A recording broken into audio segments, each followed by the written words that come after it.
Bismillahirrahmanirrahim. Assalamualaikum warahmatullahi wabarakatuh. Waalaikumsalam warahmatullahi wabarakatuh. Ibu Kepala Sekolah TK Dharma Wanita yang saya hormati, serta teman-teman pengajar yang saya hormati.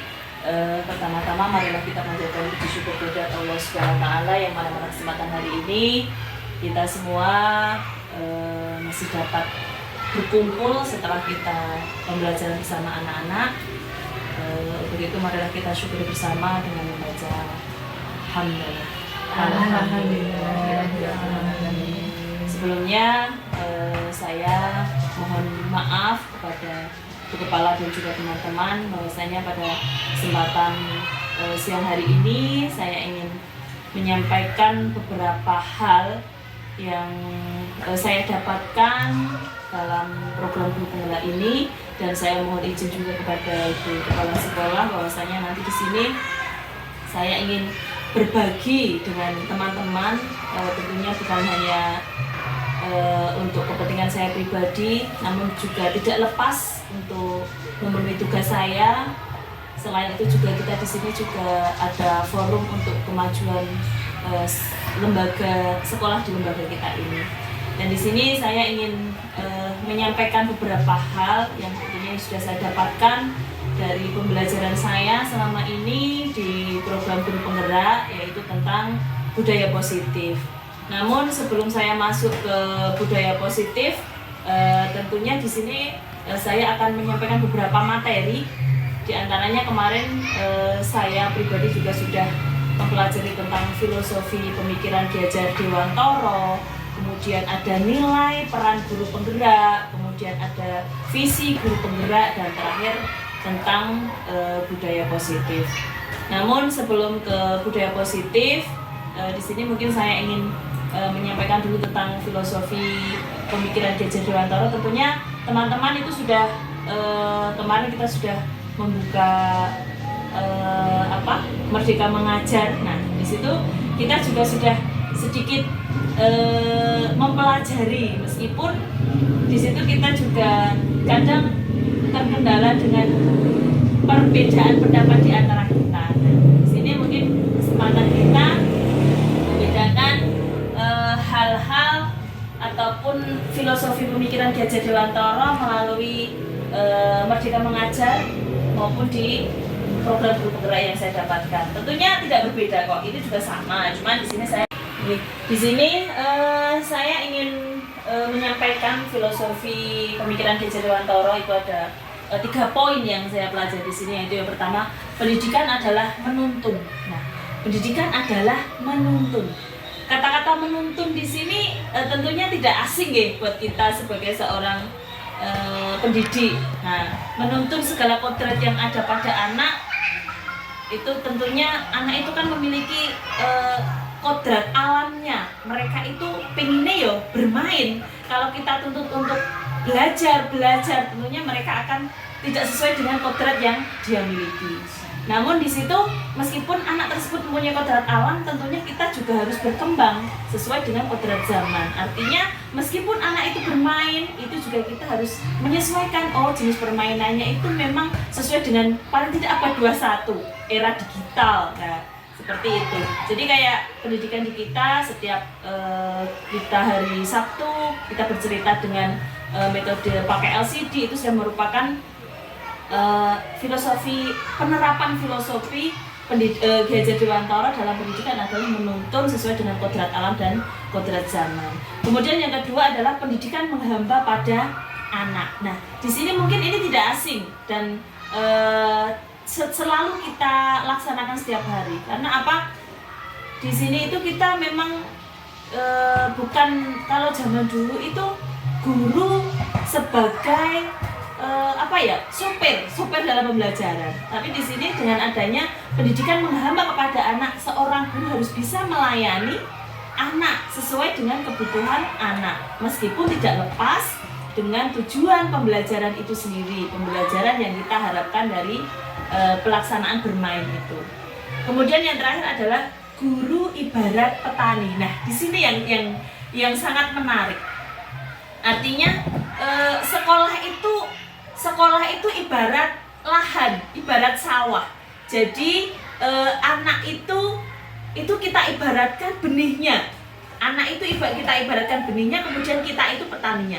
Jadi kalau kita itu petani menanam benih di sawah, itu kalau kita tidak setelah menanam kita biarkan saja, tidak kita rawat, kemudian tidak kita siram, tidak kita pupuk, artinya itu nanti kita juga kita akan panen, tetapi hasilnya kurang maksimal. Kalau ada lagunya tak tandor pari, nah, nah seperti itu. Nah itu juga ada kata Didi Kempot yo, tak tandor pari bakalnya tukul suket teke. Itu memang benar, itu seperti filosofi Ki Hajar Dewantara. Karena apa? Tak tanduro pari, ora dirawat, ora diopeni, ya bakale panennya suket teki, bukan pari. Nah seperti itu. Itu merupakan filosofi pemikiran Ki Hajar Dewantara. Jadi memang apa ya? Seorang petani ini kadang petani kan punya trik ya, punya trik bagaimana toh cara merawat jagung yang benar. Begitu juga murid. Jadi murid itu terkadang benihnya berbeda-beda. Ada yang anak itu suka menyanyi, ada anak itu yang suka bermain dengan temannya, bahkan ada juga yang menyendiri. Seperti itu, bagaimana cara kita itu merawat benih-benih yang berbeda itu supaya nanti hasilnya itu bisa maksimal sesuai dengan tujuan pembelajaran kita. Nah, itu tadi sedikit saja tentang filosofi dari Ki Hajar Dewantara. Kemudian di sini saya juga mendapatkan juga nilai dan peran saya nantinya sebagai guru penggerak, karena di sini saya baru sebagai calon guru penggerak. Jadi nilai-nilai dari guru penggerak sendiri itu ada 5. Yang pertama itu ada mandiri, kemudian reflektif, kemudian inovatif, kemudian kolaboratif, dan terakhir itu berpihak kepada murid. Jadi seorang guru penggerak itu memang benar-benar harus mandiri. Bagaimana tahu cara mendapatkan ilmu baru tanpa kita itu istilah Jawa ini jagake, tanpa jaga adanya pelatihan dari dinas, adanya perintah dari ibu kepala. Tetapi seorang guru penggerak itu memang harus bisa mandiri, baik itu lewat online ataupun lewat pelatihan-pelatihan yang lainnya. Kemudian reflektif. Reflektif itu kita dapat dari mana? Seorang guru itu harus bisa istilahnya, kekurangan saya itu di sisi sini, kemudian kelebihan saya itu di sini. Bagaimana saya itu bisa mengimplementasikan kelebihan saya untuk menutup kekurangan saya. Nah itu kita dapat dari mana? Tentunya dari masukan anak-anak. Anak-anak itu senang nggak toh kalau belajar sama bunda? Kalau belajar seperti ini itu anak-anak bahagia tidak toh? Nah, kemudian saya juga dapat dari teman-teman semuanya, dari baik Bunda Mun, Bunda Lis, ibu kepala sekolah. Ini pembelajarannya kurang seperti ini. Nah dari situ nanti saya bisa meningkatkan apa yang saya punya untuk menutup kekurangan-kekurangan saya. Kemudian yang inovatif, saya itu mempunyai kewajiban membuat permainan-permainan yang benar-benar inovatif. Nah itu menjadi PR saya untuk meningkatkan minat anak, kebahagiaan anak, karena di sini tujuan kita adalah merdeka. Anak itu merdeka, biar senang, bahagia, seperti itu. Kemudian yang keempat, kolaboratif. Kolaboratif itu saya bisa melaksanakan dengan teman sejawat, dengan ibu kepala, dengan orang tua wali, maupun dengan warga sekolah lainnya yang tentunya ada ketua yayasan, kemudian ada komite, dan lain sebagainya. Dan terakhir, nilai guru penggerak adalah berpihak pada murid. Seperti tujuan pembelajaran di awal adalah berpihak kepada murid. Itu tadi adalah nilai guru penggerak. Kemudian peran guru penggerak itu nantinya bisa memimpin pembelajaran tentunya. Kemudian menggerakkan komunitas. Di sini komunitas-komunitas seperti PKG, kemudian IGTKI sendiri alhamdulillah sudah berjalan. Jadi di sini nanti saya juga akan ikut berperan dalam menggerakkan komunitas itu untuk kita mensosialisasikan hal-hal baru yang tentunya belum didapat oleh teman-teman. Kemudian menjadi coach, mentor bagi guru yang lain seperti ini. Bukan berarti di sini saya menjadi coach atau mengajari teman-teman ya, tapi di sini kita buat sharing saja, istilahnya kita buat sharing, sehingga di sini tidak ada kata-kata mentor dan yang dimentori. Meskipun di sini tugas saya adalah menjadi coach atau mentor bagi guru yang lain, tapi di sini saya tidak suka menjadi mentor, saya lebih enak menjadi rekan diskusi karena nanti hasilnya akan lebih baik. Kemudian mendorong kolaborasi guru seperti ini, kita bisa menyelesaikan suatu masalah ataupun mencari hal baru yang tentunya nanti akan menciptakan sesuatu yang baik untuk lembaga kita maupun untuk kita sebagai seorang pendidik, dan tentunya dampaknya itu akan kita dapatkan dalam perkembangan peserta didik kita. Dan terakhir adalah mewujudkan kepemimpinan murid. Nah, di sini harapannya nanti peran sebagai peran guru penggerak itu anak itu seperti yang kita praktekkan di setiap hari Senin, Jumat. Jadi anak itu kita ajari memimpin, bukan kita sebagai pemimpin dalam pembelajaran, tetapi ada kalanya anak adalah sebagai pemimpin dari teman-temannya, seperti itu. Itu tadi nilai dan peran. Kemudian di sini ada visi. Kalau tadi saya sampaikan visi guru penggerak. Nah, di sini saya itu mempunyai visi. Kalau ini visi saya, bukan visi sekolahan. Jadi visi saya itu mewujudkan peserta didik yang merdeka, berkarakter, dan menanamkan profil pelajar Pancasila dalam ekosistem pendidikan yang berpusat pada anak. Kita kembali lagi ke merdeka. Anak yang merdeka itu sudah pasti dia itu akan bahagia. Bahagia. Namun dari semua itu juga kita tidak lepas dari keselamatan mereka. Soalnya karena saking bebasnya merdeka sehingga kita tidak memperlihatkan atau mempertahankan keamanan atau keselamatan mereka. Artinya kita biarkan anak itu merdeka. Terkadang kita bingung nggih, merdeka. Apa nek guru wis merdeka mengajar iki ya merdeka dalam mengajar itu apa sebenarnya anak dibiarkan kemudian anak itu termasuk merdeka. Nah, itu kata-kata merdeka itu terkadang saya membuat kita agak berpikir lebih tanda kutip lagi. Merdeka itu sebenarnya apa toh?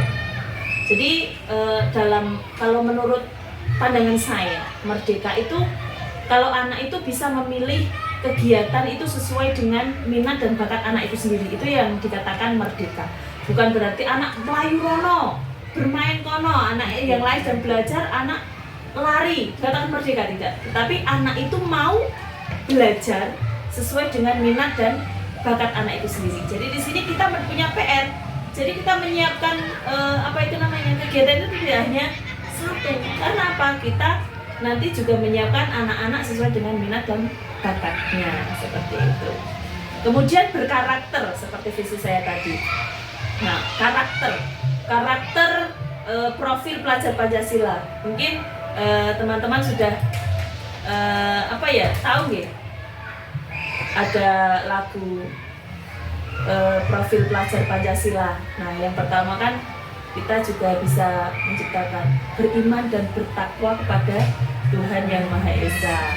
Kemudian ada berkebinekaan global. Nah, di situ adalah nilai-nilai dari profil pelajar Pancasila. Itu sebenarnya dapat kita nyanyikan kalau dalam menghafal profil pelajar Pancasila itu kan terkadang kita juga sulit dalam menghafal, sehingga kita lebih enak dalam menyanyi. Profil pelajar Pancasila, beriman dan bertakwa pada Tuhan Yang Maha Esa dan berakhlak mulia, berkebinekaan global, bergotong royong kreatif, serta bernalar kritis, yang terakhir mandiri. Nah di sini nanti kita mungkin bisa istilahnya bisa berbagi. Nah, kalau saya ambilnya forum, kenapa kok kita lebih enak seperti ini kan, lebih enjoy gitu nggih. Nek kita nanti ketoknya forumnya terlalu resmi, nanti malah ketoknya banyak yang dicatat, ketoknya malah bingung. Nah, orang lebu seperti itu. Kemudian setelah karakter ya, karakter itu mengembangkan kepribadian, watak, perilaku yang baik pada diri anak. Jadi dari nilai-nilai profil pelajar Pancasila itu banyak sekali yang harus kita kembangkan dengan menggunakan pembelajaran-pembelajaran atau metode-metode yang akan kita laksanakan. Dan terakhir adalah berpusat pada anak. Sekali lagi, pembelajaran itu sangat sulit kita laksanakan apabila kita itu benar-benar bisa melaksanakan berpusat pada anak. Meskipun sering sekali kita laksanakan itu, kita memang gimana ya istilahnya, kita mengikuti kehendak anak. Tetapi meskipun kita mengikuti kehendak anak, tujuan yang pembelajaran itu benar-benar kita terapkan. Artinya kalau memang seperti contoh kemarin saya lihat Bundamu juga pada saat pembelajaran kok anak kok melayu rono, tetapi beliau tetap mengikuti. Kemudian beliau juga tetap menggunakan media meskipun pada saat di TKKC pengenalan warna waktu itu kita menggunakan krayon, kok anaknya tidak mau. Kita kenalkan dengan kertas kertas lipat dengan warna-warna, kemudian kita tunjuk dan kita ajak ngobrol. Itu sudah merupakan pendidikan yang berpusat kepada anak. Cuman kalau di TK itu memang berbeda dengan di jenjang-jenjang kelas yang lebih tinggi gitu nggih. Karena apa? Kalau yang di jenjang lebih tinggi itu kan paham. Oh anak-anak, hari ini kita belajar tentang pengenalan warna. Coba kalian carilah warna merah. Kalian mau cari apa saja, yang penting ada warna merah. Itu bisa kita perintah seperti itu. Tapi kalau anak TK baru pengenalan warna, anak-anak ini warna apa ya? Merah Bunda. Ada yang jawab merah, ada yang jawab biru, ada yang jawab hitam. Karena apa? Di sisi lain kita itu sebagai seorang guru PAUD itu selain mengenalkan warna, kita juga menerangkan bagaimana mengenal warnanya itu sendiri tanpa memberitahu secara langsung itu warna apa. Nah itulah PR kita sebagai seorang guru PAUD, tetapi juga itu membuat kebahagiaan kita sendiri. Nah dari visi saya tadi itu kita masuk ke konsep budaya positif. Nah, di sini mungkin akan lebih banyak kita bahas di sini, bahwasanya budaya positif itu ada 7 poin yang akan kita bahas tentang menuju ke budaya positif. Yaitu pertama adalah perubahan paradigma belajar. Jadi yang disebut dengan perubahan pembelajaran dengan paradigma baru atau merubah. Nah, itu pembelajaran dengan paradigma baru itu dirancang berdasarkan prinsip pembelajaran yang berdiferensiasi, sehingga setiap siswa belajar sesuai dengan kebutuhan dari tahap perkembangan untuk mewujudkan profil pelajar Pancasila. Nah, di sini seperti yang saya nyanyikan tadi, sudah bisa belum ya tadi? Belum. Kita coba sekali lagi. Mungkin, ya. Bisa direkam. Kita dulu. Nah, profil pelajar Pancasila, beriman dan bertakwa pada Tuhan yang Maha Esa dan berakhlak mulia. Sudah? Ya. Nah, nanti kita nyanyikan bareng. Berkebinekaan global, kebinekaan global, bergotong royong kreatif,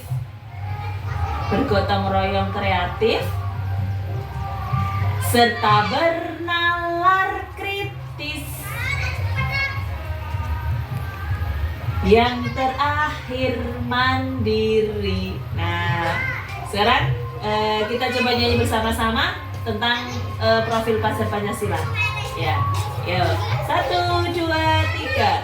Profil pelajar Pancasila, beriman dan bertakwa pada Tuhan yang Maha Esa mulia, berkebinekaan global, bergotong royong kreatif, serta bernalar kritis, yang terakhir mandiri. Iya, gimana? Iya, kita coba lagi guys, sekali lagi ya. Yo, 1, 2, 3. Profil pelajar Pancasila, beriman dan bertakwa pada Tuhan Yang Maha Esa, dan berakhlak mulia, berkebinekaan global, bergotong royong kreatif, serta bernalar kritis, yang terakhir mandiri. Ya, mantap. Ya, itu tadi nilai-nilai profil pelajar Pancasila. Kemudian kita masuk ke disiplin positif. Dalam budaya kita, makna disiplin. Nah, disiplin itu dimana menjadi sesuatu yang dilakukan seseorang pada orang lain untuk mendapatkan kepatuhan. Artinya kata-kata disiplin ini biar orang lain itu patuh kepada aturan yang dibuat, atau cenderung dengan menghubungkan kata disiplin itu dengan ketidaknyamanan. Karena apa? Kalau kita dituntut disiplin, itu artinya kan kita ada tuntutan. Oh, saya harus patuh, saya harus disiplin. Nah, tetapi kalau kita katakannya dengan budaya positif, atau sesuatu dengan kata lain yang lebih enak didengar istilahnya, itu mungkin cara menerima kita lebih berbeda. Begitu juga dengan anak. Kemudian sebagai pendidik, tujuan kita adalah menciptakan anak-anak yang memiliki disiplin diri. Nah, sehingga mereka bisa berperilaku dengan mengacu nilai-nilai kebijakan universal.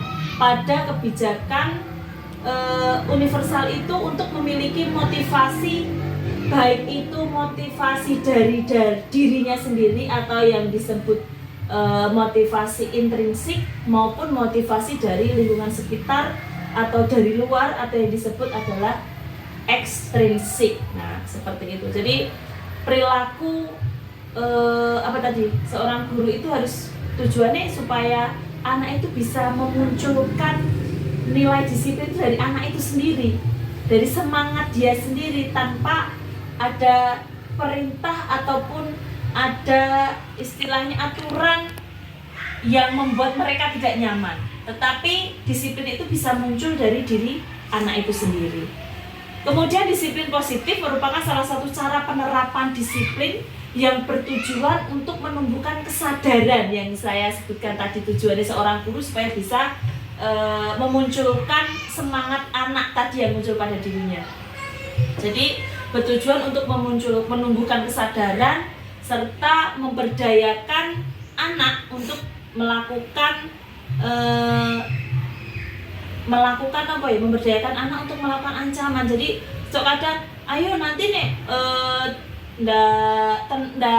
diam, nanti anak-anak nggak pulang. Nah, itu sebenarnya kan juga tidak baik, itu suatu ancaman. Nah, mengancam anak seperti itu. Nah, kemudian yang ketiga adalah kebutuhan dasar manusia. Ada beberapa hal, ada 5 poin kebutuhan dasar manusia itu. Karena yang pertama itu adalah bertahan hidup. Jadi terkadang kita itu membuat alasan untuk bisa bertahan hidup.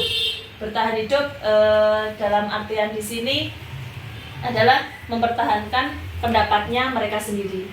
Kemudian selain bertahan hidup, kebutuhan manusia itu juga ada kasih sayang dan rasa diterima.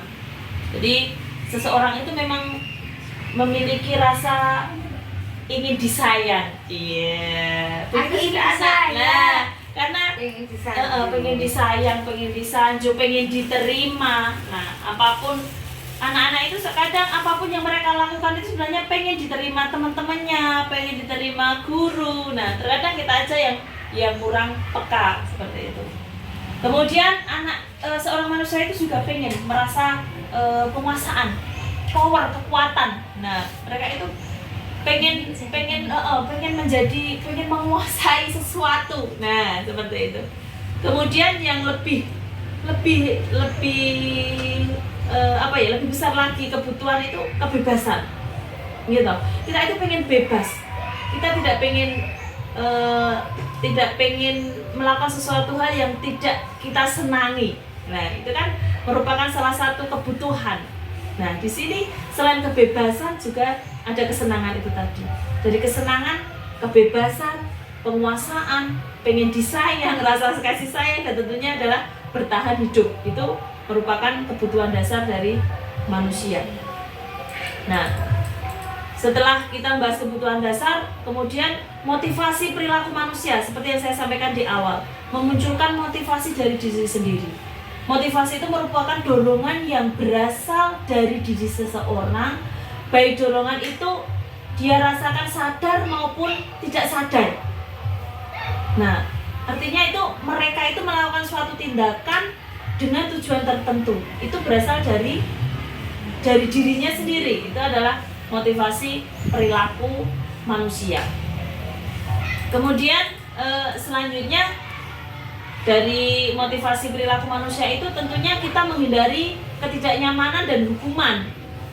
Nah, murid itu melakukan disiplin diri itu karena takut dihukum.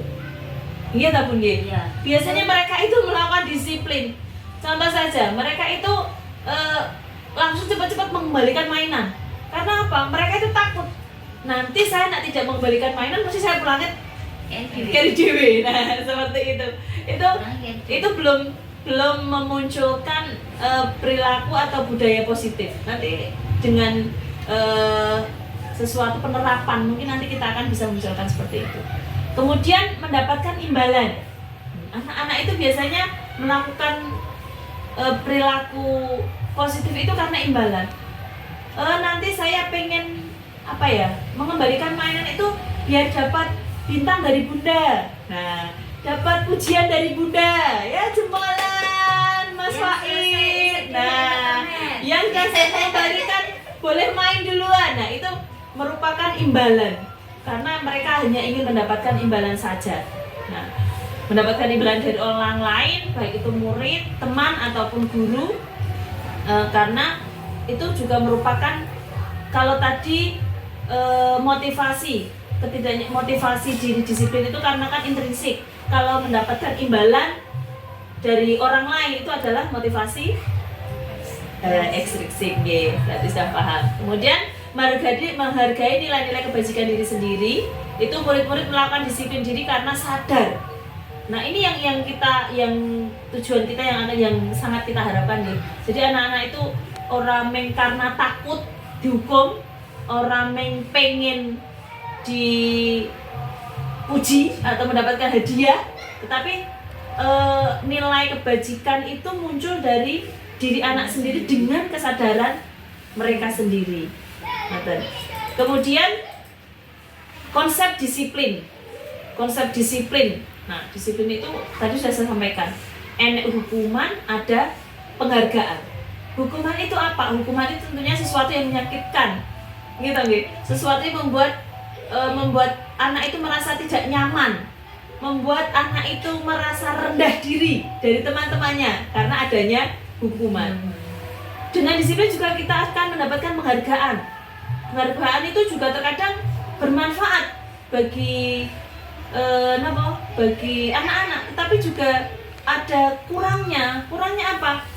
Mereka itu akan mematikan kreativitas mereka.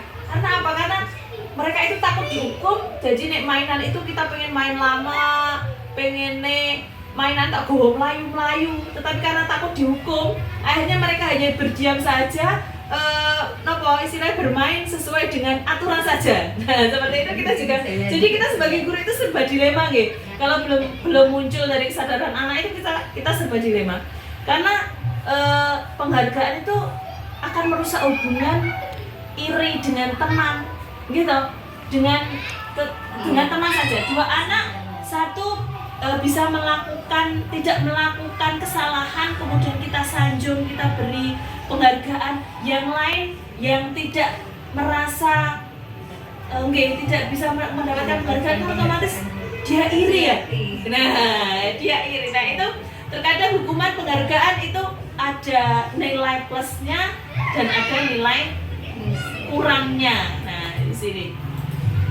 Kemudian dalam disiplin, dalam konsep disiplin itu kemarin yang saya dapatkan itu memang ada istilah pendekatan segitiga restitusi. Jadi segitiga restitusi itu adalah cara menanamkan disiplin pada murid. Itu proses menciptakan kondisi bagi murid untuk memperbaiki kesalahan mereka sehingga mereka bisa kembali ke kelompok mereka dengan karakter yang lebih kuat. Itu sesuai dengan Gosen 2024. Jadi di sini nanti cara penangannya mungkin saya kemarin sudah melaksanakan dengan waktu itu Dekno itu mengambil mainan temannya, kemudian temannya itu sampai nangis. Nah, di situ saya coba mendekati Dekno, saya tanya tanpa menyalahkan dia. Jadi saya coba gali, saya tanya kenapa bisa seperti itu, mau dilakukan enggak. Akhirnya juga bisa menimbulkan kesadaran dirinya. Oh, ternyata kalau mengambil mainan teman sampai nangis itu memang perbuatan yang kurang baik. Tanpa saya itu memberitahu itu baik, itu tidak baik, tapi dia sendiri yang menyadari akan hal itu. Jadi ciri-ciri dari segitiga restitusi itu bukan menebus kesalahan, tetapi belajar dari kesalahan. Nah, itu ciri-cirinya. Kemudian memperbaiki hubungan. Kemudian tawaran, kita menawarkan kepada anak, bukan memaksaan. Kamu itu nggak boleh mengambil mainan anak, itu nggak boleh. Nah, tapi kita tawarkan. Tawaran seperti apa? Kira-kira boleh nggak sih kalau mainanmu itu diambil temenmu? Nah, tawaran-tawaran seperti itu yang kita tawarkan kepada anak. Kemudian dari praktek ataupun dari kejadian yang sudah saya alami, itu ada konsep disiplin dengan identitas sukses. Artinya apa?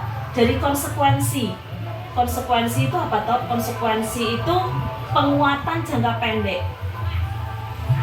Jadi kalau ada hukuman, ya ada konsekuensi, ada harapan ke depan. Jadi di sini konsekuensi itu adalah penguatan jangka pendek dan itu perlu dimonitoring berkelanjutan sehingga nanti murid itu akan menghormati peraturan yang disepakati ataupun yang dibuat secara bersama-sama. Kemudian restitusi itu murid dapat bertanggung jawab untuk melakukan sesuatu yang disepakati dan fokus memecahkan masalah yang dihadapi oleh anak itu sendiri. Itu adalah restitusi. Kemudian perbedaan. Nah, di sini saya ingin membedakan. Tadi saya sudah menyampaikan ada hukuman, ada konsekuensi, ada restitusi. Nah, sebenarnya perbedaannya apa toh? Kalau perbedaan di sini nanti dapat kita ambil dari kasus contoh kalau anak itu tidak mau tidak mau mengembalikan mainan saja. Tadi sudah kita bahas di depan. Anak tidak mau mengembalikan mainan.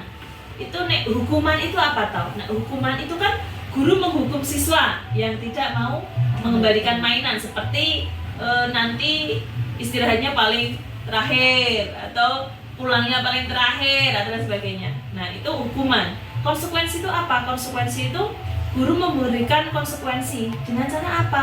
Ayo kembalikan dulu ya mainannya. Itu adalah konsekuensi bagi anak yang tidak mau mengembalikan mainan. Kalau hukuman tadi kan dengan pulang terakhir. Nah, itu hukuman. Tapi yang konsekuensi adalah memberikan konsekuensi dengan cara kembalikan dulu mainanmu. Nah, seperti itu adalah konsekuensi. Kemudian kalau restitusi, bedanya di sini. Restitusi itu kita bertanya kepada anak. Kemarin kita sudah buat keyakinan kesepakatan kelas ya. Kalau kita bermain harus kita kembalikan. Nah, kita tanya, kenapa kamu tidak mau mengembalikan? Nah, dari mereka anak akan menjawab, nggak mau ah bun, capek. Nah, kemudian kita gali lagi, capek kenapa? Tadi habis ngapain ya? Nah, di sini perbedaannya antara hukuman, konsekuensi dengan restitusi. Nah, bisa difahami nggih? Benar nggih? Insya Allah bisa. Nanti kita akan buka sesi tanya jawab. Kemudian dari restitusi sendiri itu ada nilai posisi kontrol. Itu yang pertama hukuman. Kemudian yang kedua pemberian rasa bersalah kepada anak. Kemudian kita bisa menjadi teman. Kemudian kita bisa menjadi pemantau. Dan kita bisa menjadi manajer atau seorang pemimpin. Jadi contoh saja kalau penerapan posisi kontrol dalam pengembalian mainan tadi, kalau sebagai seorang penghukum, guru seorang penghukum itu kan anak-anak diwajibkan harus mematuhi aturan sekolah. Kemudian anak itu tidak boleh pulang duluan seperti yang disepakati tadi. Nah, itu merupakan jiwa seorang guru sebagai penghukum. Tapi beda kalau kita itu sebagai pemberi rasa bersalah. Itu posisi kita, posisi kontrol kita sebagai guru merasa pemberi rasa bersalah itu mungkin berapa kali ya, kalau bunda itu kan udah bilang kalau mainan anak-anak harus membalikan, masa sih nggak kasihan sama bunda? Nah, masa bunda harus merapikan lagi? Berapa kali bunda bantu Mbak Via mengembalikan mainan? Itu kan sudah membuat anak itu merasa bersalah. Itu merupakan salah satu kontrol. Kemudian kita bisa menjadi kontrol, itu bisa menjadi teman. Nah, ayo Mbak Via, kita bareng-bareng yuk kembalikan lagi, tanpa membuat anak itu merasa bersalah, tetapi membuat kita itu sebagai teman. Tujuannya apa? Mengontrol tadi, mengontrol perbuatan atau budaya positif tadi. Kemudian pemantau, sebagai pemantau itu kita bisa memberikan pertanyaan, hari ini Mbak Via melanggar nggak sih, melanggar aturan nggak sih, boleh nggak sih tadi kalau mainan tidak dikembalikan? Itu sebagai pengontrol. Nah, kalau Mbak Via nggak tahu bunda loh, kita kan bisa melihat, tahu itu ada itu di papan kesepakatan kelas, boleh nggak kalau mainan habis main kita biarkan saja? Nah, itu sebagai pemantau. Kemudian yang terakhir sebagai manajer, pemimpin. Nah, kira-kira ngeten, kamu tahu kesalahanmu, kamu nggak mengembalikan mainan, kira-kira bagaimana sih cara kamu menyelesaikan ini? Biarkan anak menjawab sendiri. Ya bunda, saya akan mengembalikan. Nah, itu sebagai hanya mengakon tok, tanpa ada membantu, tanpa ada istilahnya menjadi teman, tanpa memberikan dia merasa bersalah. Itu posisi kontrolnya sebagai manajer tadi. Kemudian dari nilai kontrol itu mungkin nanti akan kita dapatkan keyakinan kelas, seperti yang sudah saya praktekkan kemarin dengan anak-anak. Nilai keyakinan kelas itu kita buat. Kenapa sih sebelumnya, kenapa sih keyakinan kelas itu perlu kita buat? Baik, karena keyakinan kelas itu memang perlu kita terapkan dan bahkan perlu kita pajang. Itu paling tidak untuk menimbulkan semangat anak itu sendiri, dengan menyadari sesuatu yang boleh dilakukan dan tidak boleh dilakukan. Itu akan muncul dari anak itu sendiri dengan melihat yang dilihat itu adalah yang dibuat mereka sendiri. Kalau kemarin saya praktek seperti ini bunda. Jadi di kelas saya itu saya buatkan gambar. Ada gambar anak yang berebut mainan, ada anak yang berbagi mainan, ada gambar anak yang buang sampah sembarangan, ada gambar anak yang buang sampah pada tempatnya. Nah, kemudian ada gambar anak yang datang sekolah tepat waktu, kemudian ada gambar anak yang sekolah ditungguin. Nah, di situ saya ajak anak-anak untuk menempelkan gambar itu di papan. Itu saya kasih tanda centang dan tanda silang. Artinya tanda centang itu kan biasa anak boleh dilakukan, tanda silang itu tidak boleh dilakukan. Mereka senang sekali. Kemudian anak saya suruh memimpin sendiri. Ini gambar apa ya? Gambar mengembalikan mainan bunda. kira-kira kalau habis makan itu dikembalikan apa tidak ya? Kembalikan bunda, berarti taruh di mana ya? Centang. Ada yang bilang yes, ada yang bilang no, seperti itu. Ternyata anak-anak itu antusias sekali. Bahkan kemarin saja waktu pembelajaran berlangsung itu ada Mas Arsen itu waktu itu mengambil apa deskripsinya Mbak Via, dan di situ malah Mas L itu malah yang mengingatkan, itu lihat nggak boleh ngambil punya temennya itu, kembalikan. Nah itu kan mereka sudah menimbulkan kesadaran mereka sendiri. Karena apa? Mereka ingat aturan-aturan yang mereka buat sendiri tanpa kita menyuruh, tanpa kita itu memperlihatkan itu boleh, itu tidak boleh, tetapi mereka sendiri yang membuat pernyataan itu sendiri. Jadi mungkin dengan adanya segitiga restitusi itu akan menciptakan kedisiplinan murid itu tanpa ada rasa paksaan.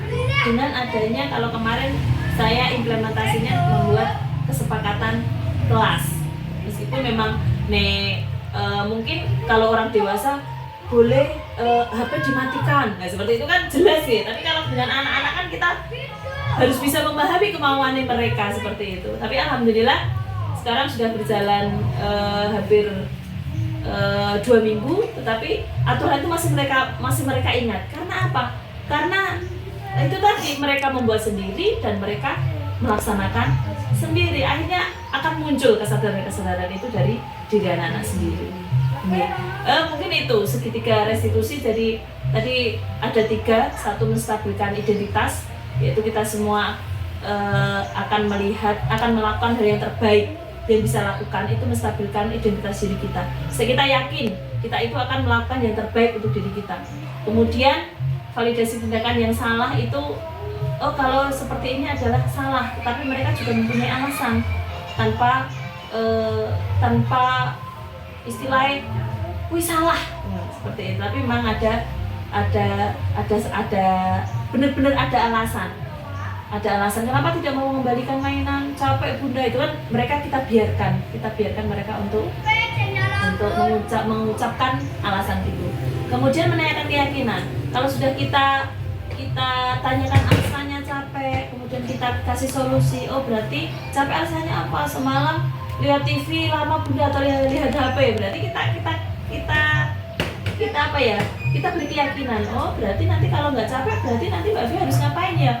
Berarti nanti aku harus tidur cepat bunda, mainannya HP sendiri, nggak boleh lama-lama bunda. Nah itu kita kuatkan seperti itu dengan segitiga restitusi. Jadi pertama menerima alasan anak itu melakukan kesalahan, kemudian kita ajak dari kesalahan itu agar anak itu tidak melaksanakan kesalahan yang sama di kemudian hari. Mungkin itu teman-teman yang bisa saya sampaikan berkaitan dengan budaya positif yang sudah saya terapkan. Karena di sini saya mengambil kebijakan kesepakatan kelas yang kemarin sudah saya tempel di dinding kelas dan masih disepakati. Itu saya menggunakan dengan ilmu yang saya dapatkan dari guru penggerak, dari program guru penggerak, dan harapannya nanti di sini dapat saya sharingkan kepada teman-teman semuanya, atau hal-hal apa yang masih perlu kita bahas terkait dengan sesuatu yang kita tidak perlu membahas ini. Mungkin ada kasus, Nah, di sini bisa kita pecahkan bareng gitu, nggih. Nah, untuk selanjutnya mungkin dari Bu Gundalis dulu, monggo berkaitan dengan yang saya sampaikan tadi.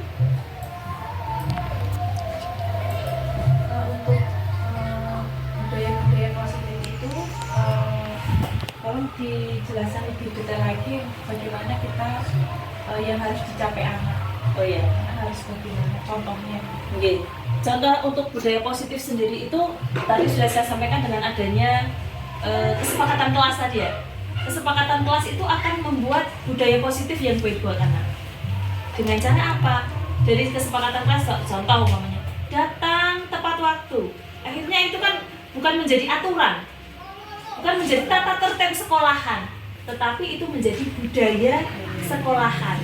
Karena apa? Tata tertib itu kan hukumnya kesannya tidak kita lakukan kita mendapat hukuman tadi. Tetapi kalau itu budaya, itu akan timbul dari hatinya sendiri. Datang menghormati guru, datang bersalaman kepada guru, itu akan muncul dari diri anak sendiri. Mengembalikan mainan kepada tempatnya, membuang sampah pada tempatnya, itu bukan menjadi aturan lagi, tetapi itu akan menjadi budaya-budaya positif yang diterapkan di lembaga kita. Seperti itu. Jadi kita tidak perlu tata tertib. Nah, biasanya kan ada tata tertib kelas. Nah, itu tidak ada, tapi itu akan menjadi sesuatu budaya positif yang mungkin lebih diterima oleh anak dan lebih mudah diterima. Dan saya menambahkan Bunda, mungkin itu nanti yang termasuk budaya positif tadi bisa juga masuk ke disiplin kelas ya Bunda. Nah, maksudnya di situ. Saya yang budaya positif yang timbul dari minat anak masing-masing, yang kemudian nanti bisa termasuk ke disiplinan. Nah, di situ. Jadi budaya positif untuk mewujudkan kedisiplinan. Nah, kalau bisa disiplin itu kan ada aturan, ada hukuman, iya, ada penghargaan seperti yang kita bahas yang tadi. kita pandang dari depan Nah, disiplin itu kayaknya terlalu ini terlalu saklek kayak aturan orang tua. Nah, dalam budaya positif itu lebih saya bisa itu lebih diterima. Iya. Nah, gitu. Dan mungkin juga kalau di lembaga kita itu lebih ke budaya positif kayak yang kita lakukan setiap hari seperti pembiasaannya.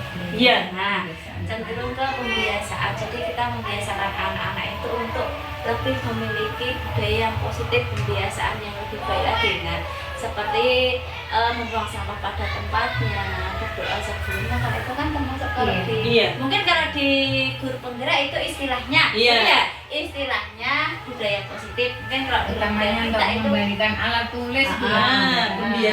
pembiasaan, Nah, gitu. pembiasaan pada anak. Iya.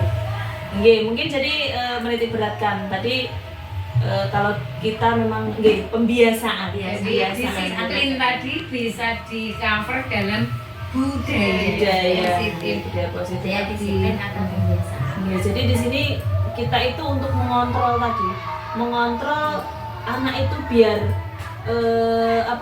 biar terwujud atau tercipta suatu kedisiplinan tadi nggih, bisa sebagai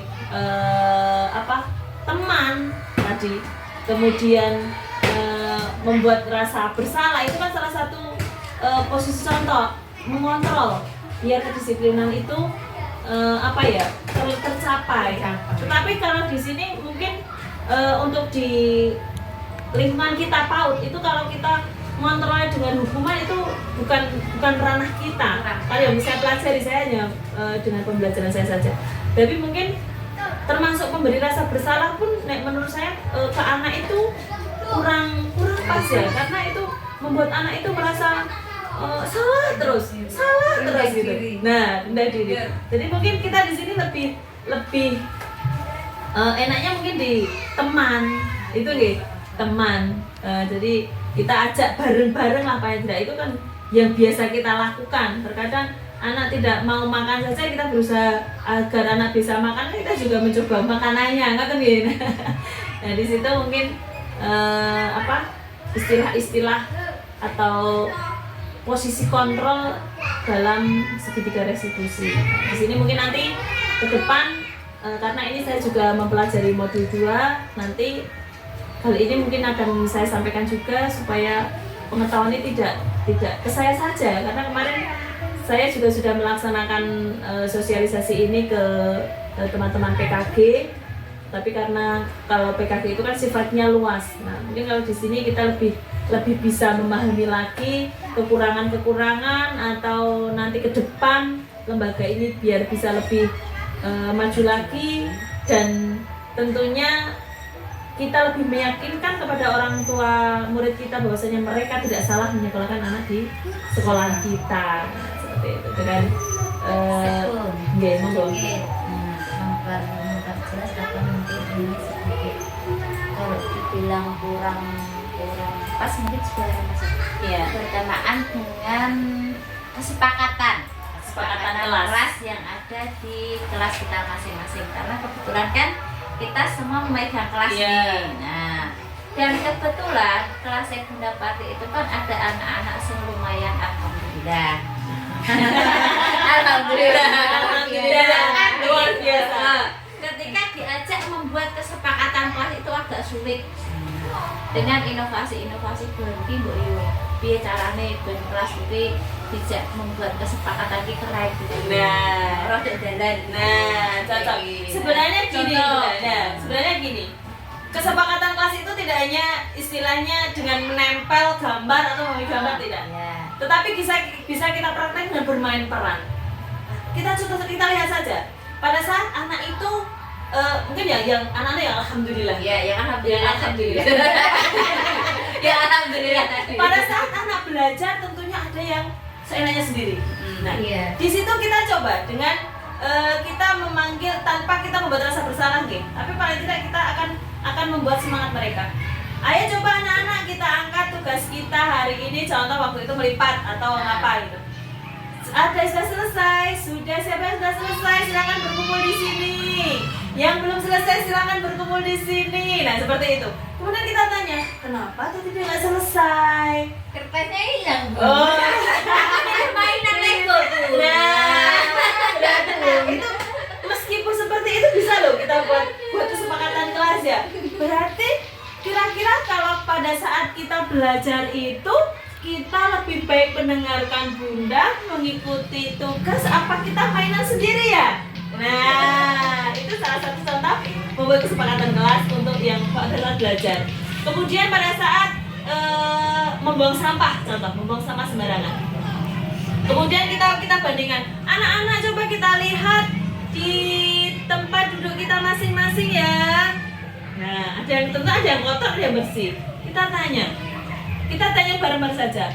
Bangkunya siapa yang kelihatan bersih? Nah, bangkunya siapa yang kelihatan kotor? Kenapa bisa kotor ya? Kalau kotor itu dilihatnya itu kira-kira bagaimana? Anak-anak kan nanti akan berpendapat. Nah, kotor Bunda, nggak bersih Bunda. Nah, berarti itu nanti akan membuat kesepakatan kelas sendiri. Nah, seperti itu Bunda. Jadi mungkin kalau anak TK itu gimana ya? Mungkin berbeda lah. Berbeda juga dengan TK kecil mungkin ya Bunda mungkin. Iya. Jauh berbeda. Nah, Nah itu mungkin nanti kita bisa terapkan, bisa kita coba. Mungkin sekali dua kali tidak berhasil, jangan membuat patah semangat. Nanti bisa kita istilahnya ya, bisa kita rembuk bareng-bareng di sini supaya nanti ke depan contoh yang sudah saya lakukan kesepakatan kelas itu nanti bisa tersebar di semua kelas. Gitu ya Bunda nggih. Bisa kita bahas sepakat, nanti ada permasalahan atau nanti rencananya seperti apa ke depan, insya Allah nanti akan kita bahas lagi di lain waktu. Gitu. Ada pertanyaan lagi? menurut saya Bunda, saya menggarisbawahi bahwasanya yang sudah Bunda sampaikan di depan, kolaborasi sama pendekatan segitiga atau restitusi itu sangat dan sangat kita perlukan untuk Menciptakan apa yang sudah disampaikan Bunda. Pasti ada anak yang Alhamdulillah.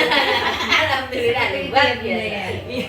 kita di poin pendekatan atau segitiga restitusi itu sangat dan sangat kita perlukan sekali sebagai Bunda di dalam kelas. Itu perlu dipahami.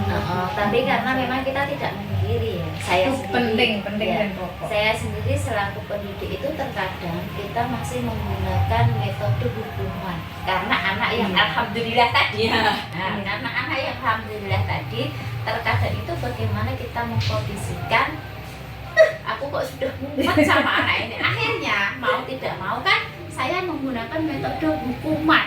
Padahal hukuman itu kan memang betul-betul tidak kurang boleh. pas, kurang pas. Nah, itulah kesalahan saya, hilaf saya. Iya.